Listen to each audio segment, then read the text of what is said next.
Hey, everybody. I am Rhonda Henry. I'm one of the therapists with the Work Life office, and I am here today to talk to you all about creating your own self-care path. So this today is going to be a very kind of hands-on workshop, even though we're doing this by Zoom. So I'm going to encourage folks, if you're in a space where you can get a pen and paper or have your phone pulled up, or you can maybe make some notes in a notes section, because one of the things that's really important to me when I do this kind of program is that we come away with some practical ideas. I've been to a million workshops, just like so many of us have, and we get enthused and we get sort of that energy built up, and we don't necessarily kind of have some next steps or some practical ideas of what to do with the information that we're getting excited about. And so I've structured this today so that you'll have a chance just to make some of your own notes, to start really kind of building your own plan in place. And so I'll give you a heads up about how we're going to do that as we go along, but just wanted to give folks a heads up to go ahead and kind of get your materials in order. So let me move on into the slides. And one of the things, I believe I'm right about this here, you all will send out the actual PowerPoint to the participants, so they'll get these materials if they want those at some point down the road. Yes, that'll probably be next week, Monday. Yeah, that's what I thought. So you will get these things, so you're able to go back and look over them and find the resources and things that are tucked in here. All right, so as we start for today, we'll ask that most folks stay on mute while we're talking, just because of the nature of a workshop.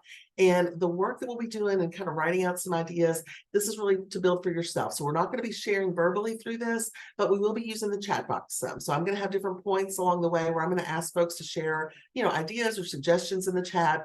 I've got lots of suggestions I've kind of built throughout the workshop, but it's just one point of view if you're just getting my ideas. So if you all have other ideas we can put in this mix, it's just really going to kind of build out our toolkit of what we can pull from. Along the way, like I said, we'll use the chat box. Feel free to pop questions in there. I'll leave a few minutes at the end so I can kind of go back and see if there's any outstanding questions we didn't get a chance to touch base on.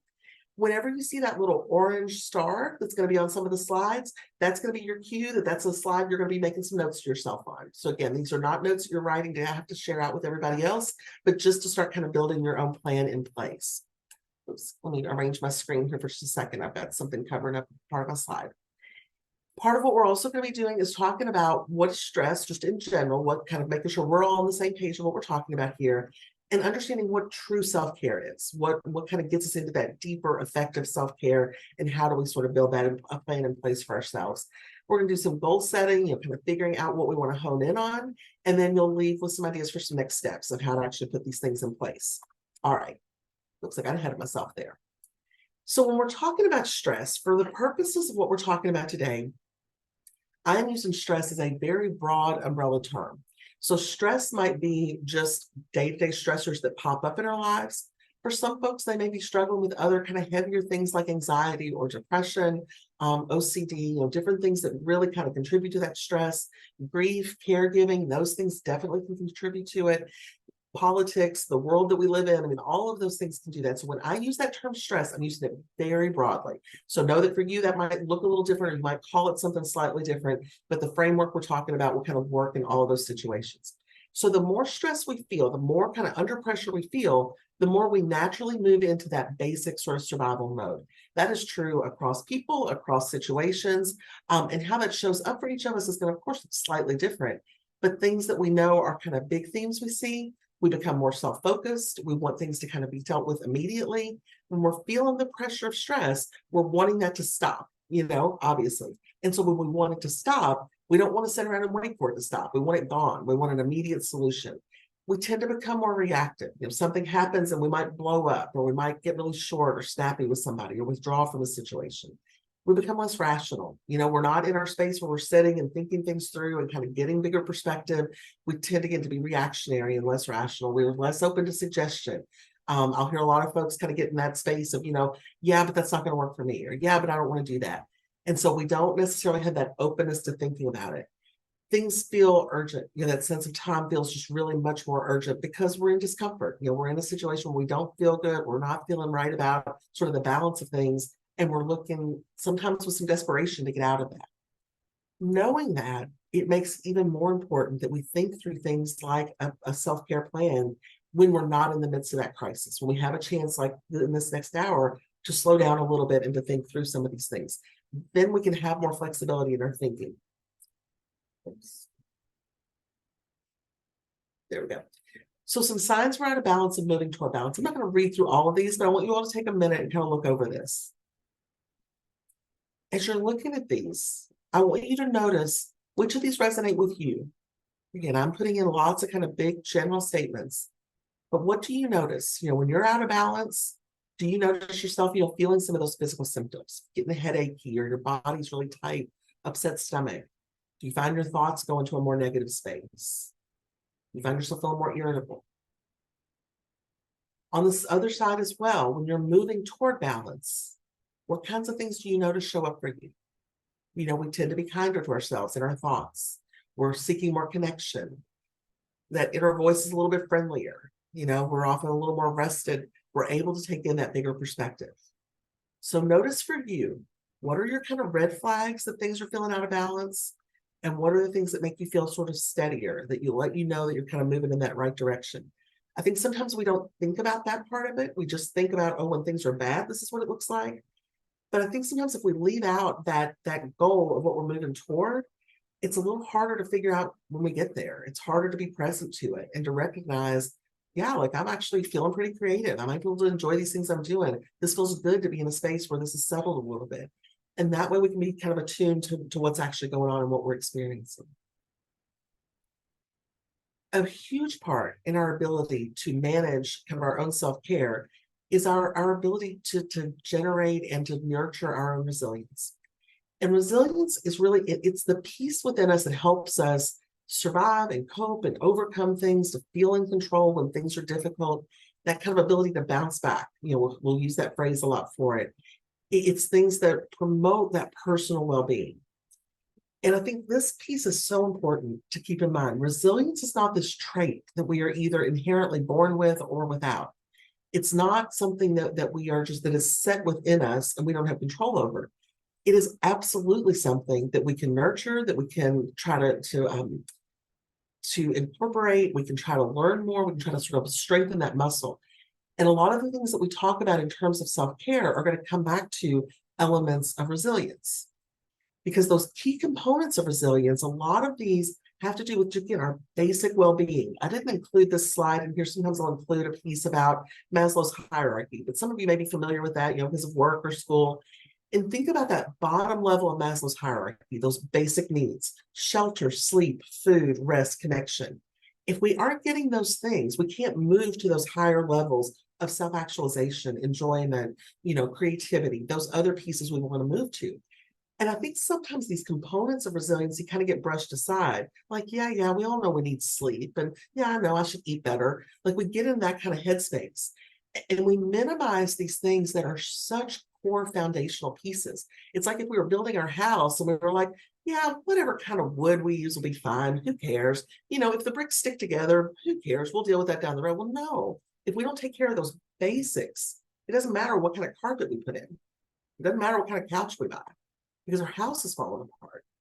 And so when we think about this in terms of what builds us at our core, getting these needs met on a consistent basis in a way that actually meets them for you, that's what lets us meet those moments of challenge, when those bigger kind of change or bigger stressors kind of enter our world. So you're going to notice in this next sort of chunk that we're going to go through, a lot of self-care things that we talk about are coming back to these elements. These are the things that we're going to see that we want to invest in. So when we're talking about self-care, just to make sure we're on the same page, we're using the same language, I always say I wish that there was like a different, better, deeper word for self-care that I could use, like self-care plus, because self-care in a lot of ways has gotten co-opted in our world as, take a bubble bath and light a candle and all will be well in your world. And those things absolutely can contribute to your self-care. Those are things that can feel good and they can give us some of our needs can get met through that. But self-care, in my view, is a much broader and more nuanced and rich kind of concept. It's anything that we're doing with deliberation to take care of ourselves mentally, emotionally, and physically. There is a difference between self-care and self-indulgence. Do not get me wrong. There is a place in this world for self-indulgence. Like, y'all, treat yourself. Like, treat yourself to something that feels wonderful and good. I know my friend Terry, who's on here with us, I know she's a chocolate lover. And I know with indulgence, like, I have no doubt a good cup of coffee and a good piece of chocolate for her, ooh, that feels good. That can be self-indulgent and it can be self-care. But if we let that be the totality of our self-care, we're going to find ourselves in trouble. Self-care truly is rooted in discipline. It's rooted in showing up for ourselves, making a plan and making a commitment and then showing up and being there for ourselves when it's easy and fun, when it's I'm going to go through and slow down my morning and get that cup of Starbucks and let myself savor it. That's totally good. But it also might mean I need to make that doctor's appointment I've been putting off. I need to get out of bed a little bit earlier so I'm not starting my day feeling anxious. I need to connect with somebody that I've lost track of in my life. So self-indulgence can be a piece of it, but we don't want that to be the totality of how we're approaching this. We know that investing in self-care is what helps make us more resilient. It helps us meet those moments of adversity that are coming in. The bottom kind of chunk there that I want to mention, I always feel like I do us an injustice if I don't bring this piece in. It's this idea that we may also need community care, or we may need other things to change. There's a lot of hard, heavy stuff going on in our world right now. I won't even go down that road. But there may be things that are weighing on us that we cannot self-care our way out of feeling stressed about or feeling worried about. But what we can do is by investing in the parts we can control, how I take care of myself, how I spend my time, what I hold myself accountable to doing, being able to invest in myself in that way lets us meet that other world adversity in a more fulfilled way. It lets us fight the fights that we need to face. It lets us deal with caregiving demands. It lets us deal with other losses we might be experiencing. It's not to say we can take care of ourselves and that's going to necessarily overcome other bigger challenges, but it's going to let us show up to those. All right. So let's talk about these dimensions of self-care. We're going to talk about self-care in a couple of different ways because I think what kind of clicks for one person might be different than another. So these are things I use with my clients. These are things I use myself, just to try to think through this and prompt us to get out of kind of old ruts of thinking. So when we think about it from this point of view, we're kind of looking at these different aspects or dimensions of ourselves, so our body, our mind, our spirit, and our relationships. There are lots of ways we could divide this up. This is the way I chose to do it for this. So I want you to take a minute. I'm not going to read through again all the little kind of details that are in the bullet points, but I just want you to kind of look over those. These are some different ways we take care of those parts of us. My body, it might be I'll go through one of these. It might be some things that feel obvious, getting exercise. Usually when I talk about body with folks, exercise is the thing that comes up. And it's usually with a whole lot of shame and guilt. I don't do as much as I should. I should get back on my routine. I don't walk as much as I wish I would, those kind of things. And that may be a goal. That may be part of what needs to happen in their world. But there's a lot of other pieces in how we take care of our body. Going to the doctor, sticking to our medication routines, taking care of our nutrition, getting touch. Touch is one of our love languages. Making sure we're getting things like massage, checking with partners, doing those things that we're getting those needs met. So when we look at this, I want you kind of noticing where are the ones that you maybe lean toward, where are the areas maybe you don't do as much in. In our next slide, we're going to dig into this a little bit. So you see the little orange star up in the corner? That means I'm going to invite you to write down a little something. So I want you to pick one of these 4 dimensions that we looked at. And I want you to answer 2 questions for yourself. What's a way that I typically take care of my body, my mind, my relationships, or my spirit? And what's one additional way that I might want to explore? It's not committing that I have to do this now, but I just want to brainstorm. So pick your area. I'm going to go back to the previous slide so you can see some examples. And I want you out of these lists to think about what are some ways you typically take care of yourself and what's one additional way you would like to do that.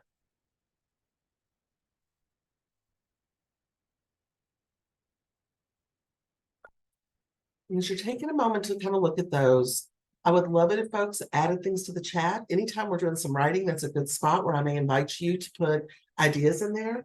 So if there's something you don't see on this list, these lists are certainly not exhaustive. So I love seeing other people's ideas, but put some other ideas in the chat. What's another way maybe that you aren't seeing here that you take care of yourself or that you would like to take care of yourself? And as I said, you'll get the slides with all of this at some point. I really invite you, if some of these resonate, to go back and do this exercise with all 4 areas, to really let yourself think through all of those areas.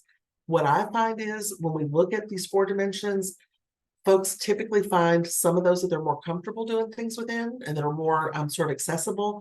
And some of those are a little bit harder. So this will give you a chance to kind of explore that more fully. What I really love is this book, and this next few slides we're going to do, and probably most of what we're going to have left that we're going to cover is going to be coming from this book that's referenced at the bottom of this slide, and it's The Definitive Guide to Self-Care. Y'all, there's a million self-care books out there. You know, it just, if you've looked at all on Amazon or a bookstore, you know it as well as I do. I'm not saying this is the absolute, one and only guide. I think it's a good one.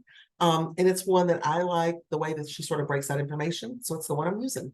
So a lot of this is pulled from this really large flow chart she has in the book. So in the book itself, it's a 2-page spread, very detailed flow chart.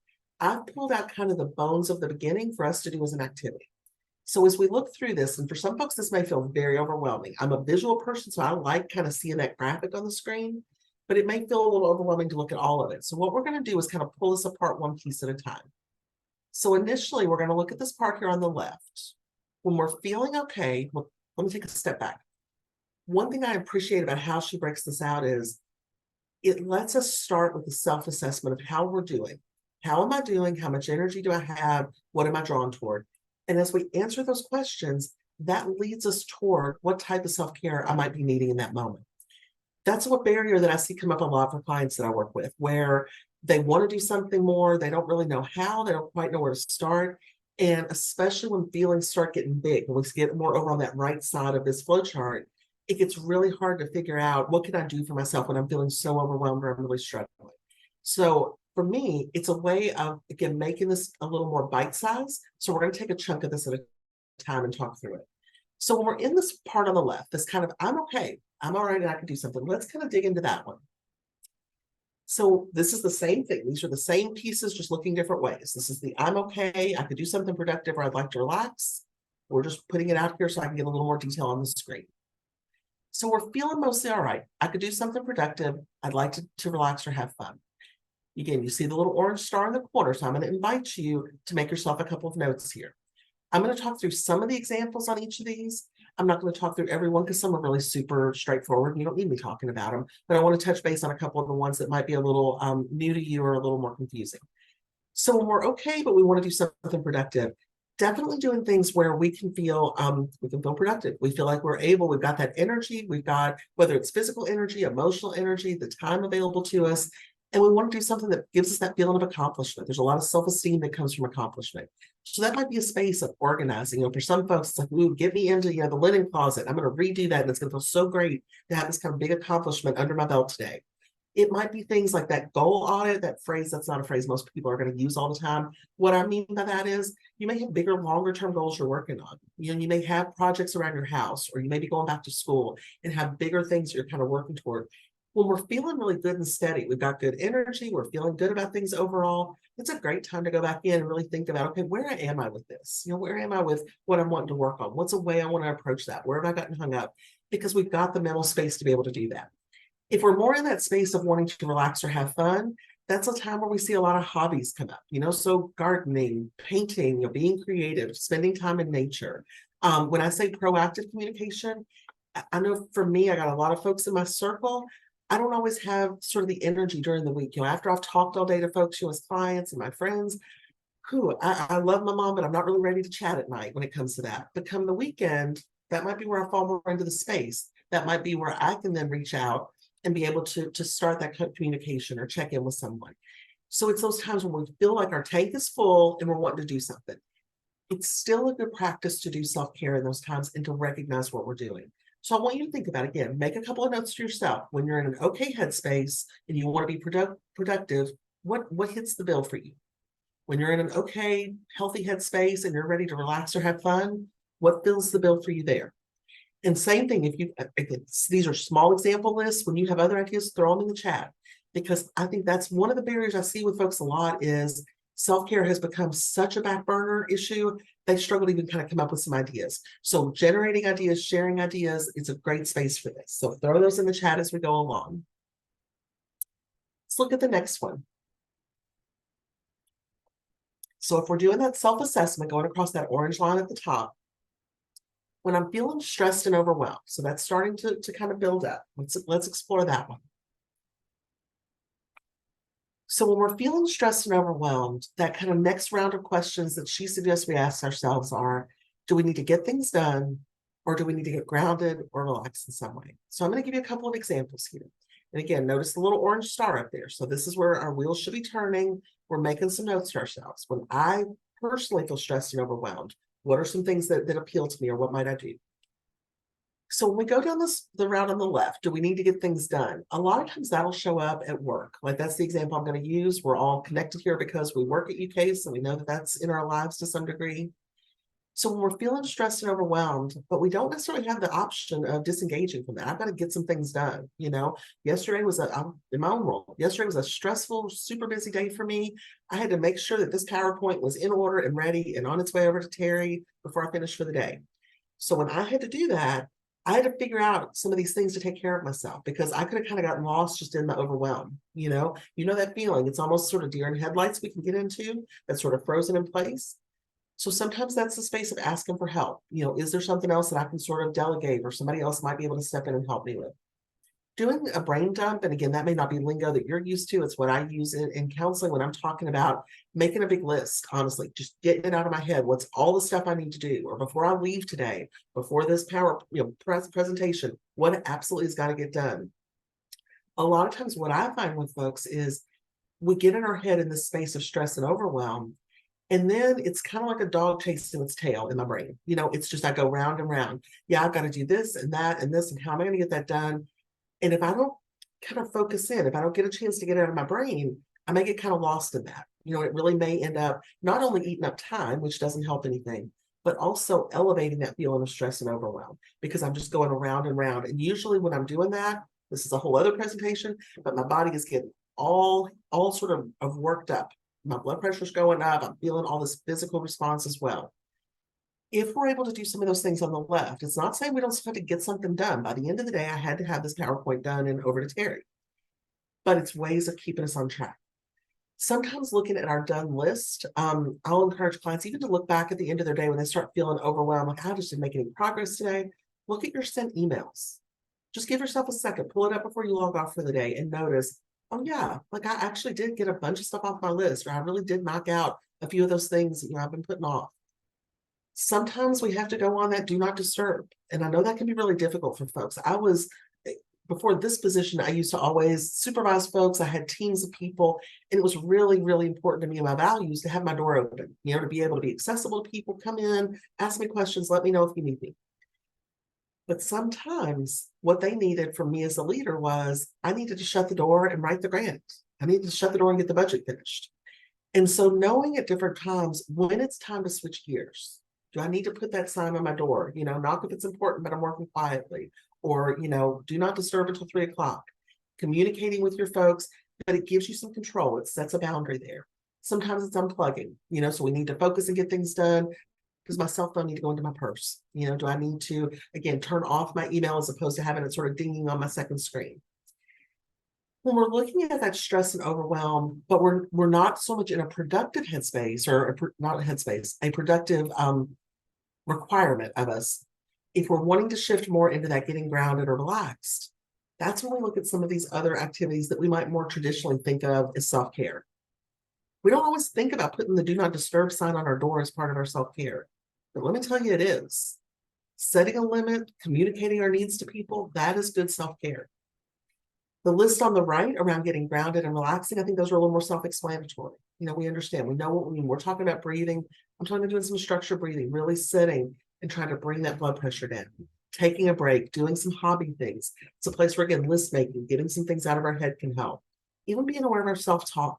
How are we talking to ourselves about it? Maybe I'm looking at that done list for my day and I'm reminding myself, you did the best you could today. This was a hard day. You got a lot done, despite it being kind of crazy. You were able to get some things done. You did a good job. That layer of just, again, a few seconds. We're not talking about something that takes over, 30 minutes of your day. It's going to take a few minutes and get myself grounded and give myself some compassion. So I want you noticing for you, when you're feeling stressed and overwhelmed and need to get something done, what's something that could be good for you there? When you're feeling stressed and overwhelmed, but you're trying to actually relax, decompress, get grounded, what can take you to that place? Make yourself some notes. And again, throw ideas in the chat. If you've got something that sparks for you, let's share those ideas. All right, let's go to the next one. So we're going across that orange line at the top. And again, we're seeing that kind of increase as we get further to the right. So now we're in that space with a lot of emotion. That can come from a lot of places. Let's explore that one. So when we're feeling kind of overwhelmed and with lots of emotion, we've got a couple of choices there. And part of that is, do we want to shift our attention? And sometimes in the word distraction has a lot of, it can be packed with a lot of things there. We can certainly distract as a way of avoiding things, but sometimes we need distraction because our brain and our body need a break. I think about caregiving and grief. When we're in those spaces, sometimes our attention needs to go to something else. There's not a problem to be solved, but we need to be able to go to something else. If we're feeling lots of emotion, do we need to engage in that emotion? So let's kind of talk through both of these and sort of how they play out.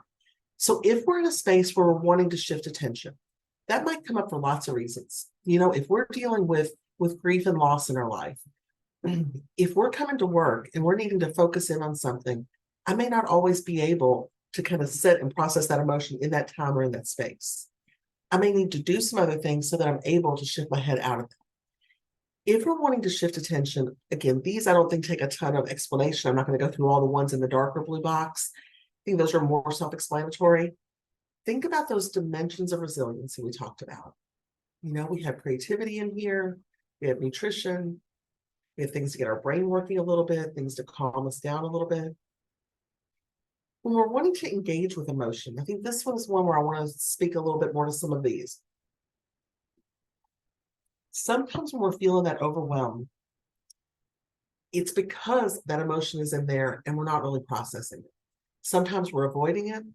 A lot of times we're avoiding it. Sometimes we're just kind of pushing it down, hoping it'll fade away. We struggle to find a place and time to do it. I don't know if anybody else has been in that place, but I've certainly had the thought of like, gosh, I need to cry, but I just don't have time right now. Like I need to keep my makeup okay so I can go to this meeting. That's a lot of pressure to put on ourselves to not be able to feel some emotion. And what we know happens is there comes a tipping point, there comes a breaking point.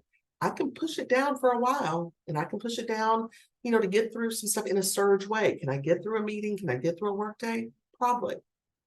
But eventually, I don't know when, it's going to break if I don't give it the attention it needs. So these are ways by actually intentionally engaging with the emotion. It's like relieving some pressure in a pressure cooker. It's letting a little bit out so that I can come back to grounded and I can come back to taking care of myself. So in that space, if we're needing that engagement, again, you're going to see some of these show up in multiple kind of spots. We may need to do some of that deep breathing, kind of getting back to our body, letting our mind settle a little bit. We certainly may need to cry. And crying is so complicated. And folks who've seen me do presentations on other things and burnout, I talk about crying. It's complicated. And what I would say with it is certainly not something where you have to make yourself cry. But often I will hear from folks who feel like that urge is there. They just can't let it go. And that may be because they've held it in so long. It may have become habitual. It may be kind of a rut of response. It may have felt like there were so many demands, I couldn't find a space for it, and it just became my default to hold it in. But if we feel that need, if we feel like we've got a safe space to do that, letting yourself have that emotional release, it is just what our body needs sometimes. It is what brings us back to feeling grounded and centered. Being able to journal is another one where I think there's a lot of stereotypes and sort of thoughts about what that has to be. There are certainly folks that I work with that do journaling every day as a practice. They've done it for a long time. And it's that more traditional way of journaling that I think a lot of us maybe think of as sort of this, intense journaling practice. It is also okay if your journaling looks like a hot mess. If you are making a list of things that are driving you crazy, if you are writing journaling in your notes while you're in the car pickup line for your kid, it does not have to be perfect to be useful. There's a saying, and I won't get it right, but you'll get what I'm talking about, that idea of like, don't miss out on the good in the pursuit of the great. We don't have to wait for it to be perfect for us to get some benefit from it. So if you're just finding those thoughts are swirling, those emotions are swirling, maybe it's just one time you sit down with one piece of paper, you write some stuff out, you may keep it, you may toss it, but getting it out of our brain helps it not hurt our body and not get locked into us. Even just naming what's upsetting us, calling it out to ourselves or telling somebody we trust, in our close circle. I'm having a hard time right now. I'm feeling really overwhelmed. The anniversary of my, parents' deaths coming up, or something's coming up at work that I'm really worried about.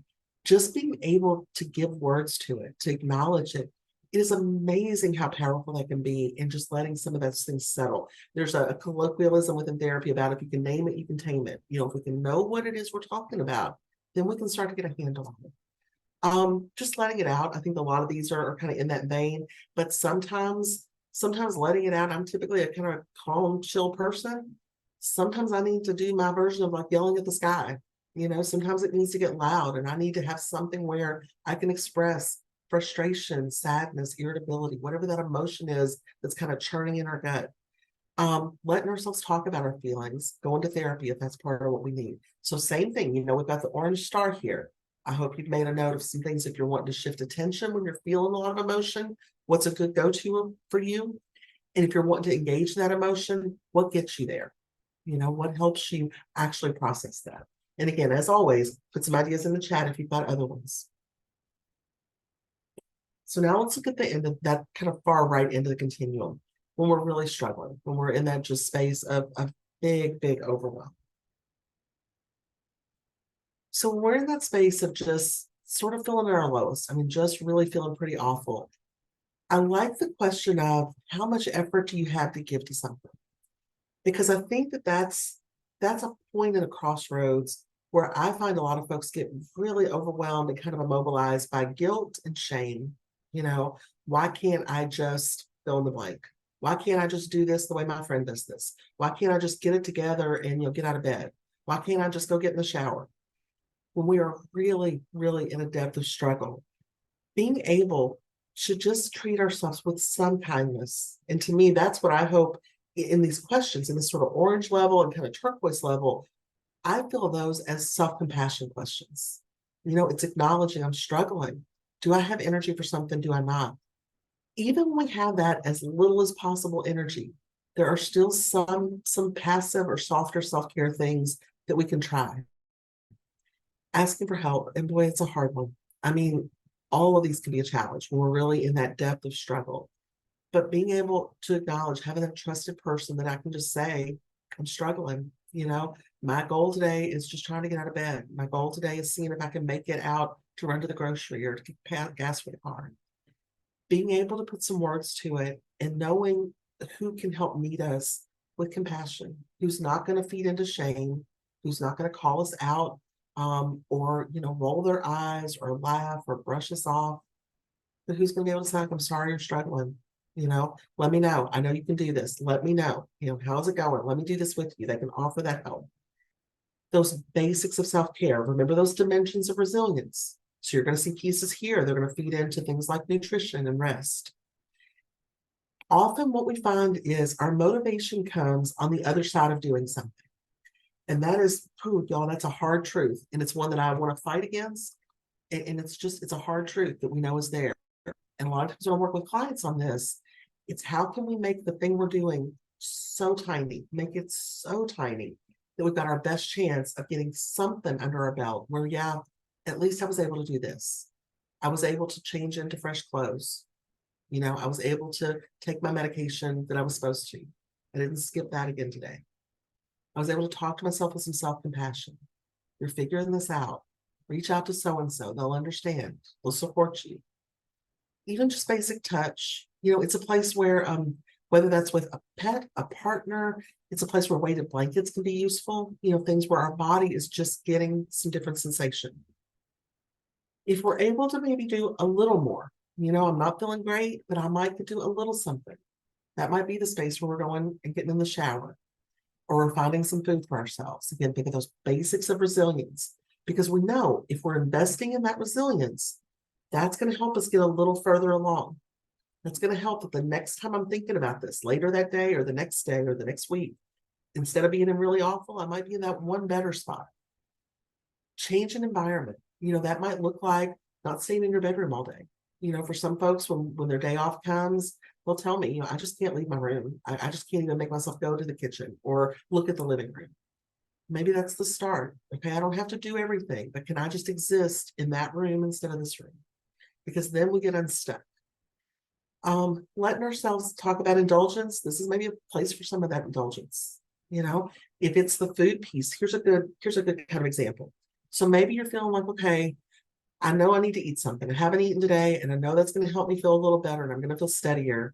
But the idea of going to the kitchen, the idea of looking in that fridge and noticing that I don't have the things to even make the basic sandwich I need. Maybe that's the place I indulge and I order DoorDash. Or I'll reach out for help with a friend and say, I'm willing to treat. Would you grab us 2 sandwiches and come over and keep me company for an hour? Low level stuff. But it's part of what helps us feel human again. It's part of what helps us feel like ourselves again. And it's like, okay, like I can start to feel a little bit of light, a little bit of movement. Being able to reading is a real complicated one. I love that I put it on here and say it's complicated at the same time. What I find for a whole lot of folks is when we are in real big stress, reading may not be accessible to us. I hear this, couldn't begin to tell you how often I hear this from folks that I see as clients. I was a voracious reader. This thing happened. I can't focus. I don't enjoy it. It's something I've really missed losing myself in. So in this space, what that might look like, maybe that's reading a book you've read 100 times. You don't need to pay attention too deeply. You know how the story's going. Maybe it's turning on an audiobook while you're laying on the couch. And it's a book you're familiar with. And you're just letting yourself hear those words that you know that you like. Self-care can look really tiny, but it's really big in its impact. Being able to use that to kind of get us out of that rut that we've gotten in. Again, jotting down ideas here for you, being able to put some ideas in the chat. You also might not find yourself in this space. You may not be somebody who finds yourself in this space very often. This may not resonate with you to get kind of stuck in this way, but for a lot of us, it does. So to know that even if that's really atypical, you might find, I come back to grief around this one in particular. Even if folks typically are able to manage things pretty well, you may have something that really throws you for a loop and find yourself in this space. So I think even then, just thinking a little about this can be useful. So when we think about sort of goal setting, how do we kind of move this forward? We want to start where we want to think about things, and these aren't really in a particular order. These are just kind of all reminders that it's kind of my catch-all for different goal setting ideas. So we want to be sure that we identify things that we already do that we'd like to continue. So that's why, we did that earlier exercise about things I already do to care for my body, and then a new thing I'd like to do for that. We want to acknowledge the things that work for us. Sometimes those things feel very front and center. We're going through something and we're like, okay, no, I've really got to make space for this. I'm a parent to a new baby and I know I've got to really focus in on my self-care and not lose myself in this. It may be that life kind of calms down and you don't find you've got to use those things as much or in the same way. We want to be sure we go back and don't lose track of them. If I'm feeling an increase in stress and overwhelm, how can I pull some of these things back out that maybe I haven't had to use or had the opportunity to use in the past? Starting small, I mentioned that a little bit earlier. That's where that motivation piece comes in. If we can start with something very small and attainable, and I mean, I often, when I'm talking with folks in person about this, kind of doing their one-on-one stuff, they'll start putting out goals and I'll challenge, like, is that small enough? Like, do we need to have a starter build up to get to that? Is that a week 2 or 3 into trying to do something? And so making sure if we start small, that's going to give us that chance to get that achievement self-esteem boost where we get that, literal literal or figurative check mark. I did the thing. I feel good that I did the thing. Maybe now I can do the next thing. And it gives us a little bit of that momentum. Reviewing your notes from today, and these are certainly, again, it's just one way of thinking about these things. But my idea with the different kind of orange stars was thinking through, challenge yourself to kind of pull in ideas of what exists and then brainstorm some new ideas as well. Going through and looking through your notes and maybe circling 2 or 3 things that you want to try. These might be things, okay, I want to remember to continue doing this, and I want to add maybe one thing over here. I think it can also be really illuminating to look at areas where it was hard to generate ideas. So especially when you look at that 4 dimensions, the body, spirit, relationships, and mind, did you find yourself leaning toward one of those a little more easily and maybe avoiding one of those? I don't want to talk about that one, or I'm not going to use that one as my example. If we notice ourselves avoiding it, you know what I'm going to say as your therapist, that means we need to go look at it even closer. It's that red flag for us that Okay, that's an area that I may be not as robust in as I'd like to be, or I'm not getting that need met as much as I need to. It can really be helpful to have an accountability partner. And, this, for some of us, I think this may be obvious, but just to kind of reiterate, having somebody you can trust, having someone whose encouragement is not rooted in shame or competitiveness. We all have a variety of friends in our circles. I know who's kind of good for me in terms of getting me pumped up and excited about something. I know who's my, help me think deep or challenge my thoughts about something. If you're choosing an accountability partner around goal setting and self-care, think about who's on that similar wavelength. Who can I find safe and encouraging and I'm able to share my challenges with, but they may be able to challenge me a little bit in a good way. So having that accountability partner, even to be able to say, and text to them or call them to say, okay, I'm having a rough Saturday morning. My goal this morning is to take a shower and to get to the grocery, before the afternoon. Cheer me on, I'll let you know how I'm doing. Having that place where we can check in with each other doesn't make it their responsibility, but it's just able to get that extra boost of support that we might need. I think that's especially helpful if we don't kind of naturally find those folks in our circle easily. You may find that you've got a partner or a roommate who's just really kind of there and that just kind of happens naturally. If it doesn't, it might be worth kind of digging in a little bit and seeing if there's somebody who could kind of ask that up and see if, again, if they're in that same headspace, are they wanting to work on this or some other goal, and then you can support each other in that way. When we talk about habit stacking, some of you may have heard that phrase before, but maybe new to some folks. It's pretty simple. It's just this idea that as you're wanting to build something new in, we attach it to something that we're mostly already doing on a pretty consistent basis. So, I'll talk with folks a lot about gratitude practice is a good example. If they're wanting to start a gratitude practice and bring that up, I'll talk about when they can fit that in their day. So do you do that in the morning when you're brushing your teeth and washing your face and you can use that as part of that time when you're sitting and drinking your cup of coffee before you go to work? We talk about what goes on throughout their day and how do I attach this piece I'm wanting to do to something I know is going to happen. I'm always going to be, driving in my car at some point in the day. So if I attach it to before I go get in my car, I'm going to do some deep breathing or that sort of thing. Then we're able to remember stuff. It's really about remembering and kind of prompting us to do it. Another one that can help there, it's not habit stacking, but a thing that serves a similar purpose is setting alarms. If there's something you're wanting to do at a certain time, having that alarm just as we're building that habit for a couple of weeks as we're getting into a new routine, just so we remember to do that, we bring it to the forefront. Definitely having these sort of lists, as you're generating, with the orange little stars, as you're generating ideas or you have things you're wanting to try to do, having something accessible so you can see it and you can come back to it. Using these different kind of reminders can be really helpful. And I've got a couple of examples on the next slide I want to show you. There we go. So again, very different styles here. Some of these are just little post-it note lists. And these are not only self-care, these are some things that also kind of collected during pandemic. But depending on how we kind of want to look at this, or that one on the far right, they did theirs by time. If I got 5 minutes, what are some things I can do? When I've got a little more time, what does that look like? For some folks, it's more about sort of those internal questions, things we want to keep to the forefront. One that I want to kind of point out in particular, I'm going to pull into the next slide. This one around isolation, well-being, again, this is from pandemic, but I held on to this because one of the things that it highlights that I really like is this idea of the daily 3. And I suggest this a lot with folks, and I'm going to, because there's a little orange star on here, suggest that you all also write this down. What are your 3 things, kind of basic minimum goals, especially when we're in those harder days or those more overwhelmed days, that help us kind of keep grounded and keep ourselves? So I like that, the example they give is, take the shower, take their medication and drink some water. I gave some other examples in here. And really, this is very much, let's say this, this is not a ranking of which of these is sort of better or more valuable than the other. It's which ones make you feel like yourself. For me, one of them is stepping outside. I may not go outside, and if I'm having a really, really hard day, I might not have the time or energy to be outside and do a lot of productive things.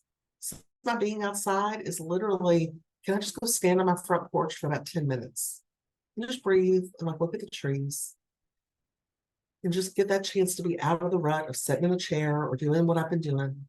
What things at the most core basic for you make you feel like you? For some, it's putting on fresh clothes. You may not have energy to leave the house. What are those basic 3 things? If I can't do anything else, these are 3 things that will help me take care of myself during this window. when I was doing caregiving for my dad, when he was in the process of passing away. That for me, and you're going to think these are crazy, you all. Here's what my three were. It was getting outside, drinking water, and for me, it was wearing my earrings because that helped me attach to me. It was something I needed to feel like myself in that moment. So think about three things that help you feel like you. And then even when the world is feeling way too big and way too overwhelming, it's a starting place. It's a starting place. And it's a place where we can feel some rising self-esteem and some hope that we'll feel a little bit better the next time we try to do something. A few other just kind of aspects and ways to think about this. We saw some examples about sort of various increments. So if time is appealing to you, if you like the idea of like, okay, when I have just a little time, I want to think about a list, and when I have more time, and when I have a whole weekend. For folks, I think it would be really helpful to think about differences between what your work week looks like and what your off days look like. Okay, so for some folks, that routine looks very different on those days. You know, I could work with a lot of folks over in healthcare, and they're working these, 3 12-hour days in a row. Their self-care at the end of a 12-hour day is going to look real different than it's going to look on a weekend, on a day off. So think about what's appealing to you. Think about what gets in the way of self-care and doing the things you want. And is there a different way we can break that up a little bit? There's also situations that can be more challenging or that might make us have to think about this differently. So think about holidays and vacation. A lot of times folks, I'll use exercise as a good example for this one. A lot of times folks will talk about getting off of a routine and they'll get really hard on themselves. I had something, I got really sick and I got off this routine and now I haven't walked for 2 or 3 weeks and I'm gonna have to start back slow and I don't want to. We think about it sometimes with negative things that are going on. I'm really busy or I'm sick. We don't always think about it in relation to things like holidays or vacation, things we're excited about. Those also throw us off track. I see folks after holidays coming back from winter break. Y'all, everybody's losing their minds. Everybody's gotten off routine and nobody can figure out how to get back on it. So just thinking about that. Okay, I'm going on vacation. I need to remember either what I'm doing while I'm gone or what I'm doing when I get back. Bringing our attention to a situation helps us figure out ways to work around it. Things like weather. If going outside's a big one for you, if your exercise you enjoy is outside, having a plan B. Okay, if I can't get outside, what does that need to look like? Self-care, what self-care looks like during this time of year, as we're into spring, we're approaching longer days and more sunshine. That's a very different thing for a lot of people than what self-care looks like when we go into those darker, colder months that are more difficult. So thinking about that, talking that through. When you have visitors in your home, when circumstances change, when you've got kids, coming and spending the night with your kids, you might not get to do your self-care the way you'd like to. So just thinking about how some of those challenges kind of show up. What we need to do when we're at work versus home. Obviously, if I'm at home, I may have a lot more options. I may have a lot more time on my hands. But when I'm at work, maybe I need to do something during my break or my lunchtime.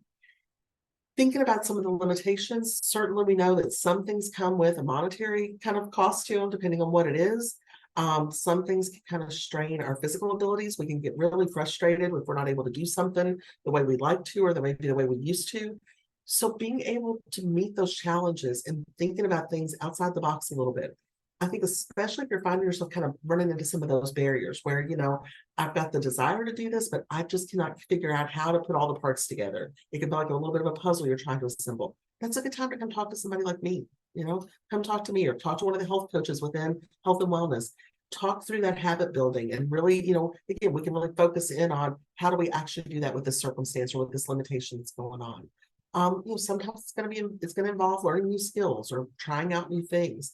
It's a place where I think practicing flexibility is going to be our best friend.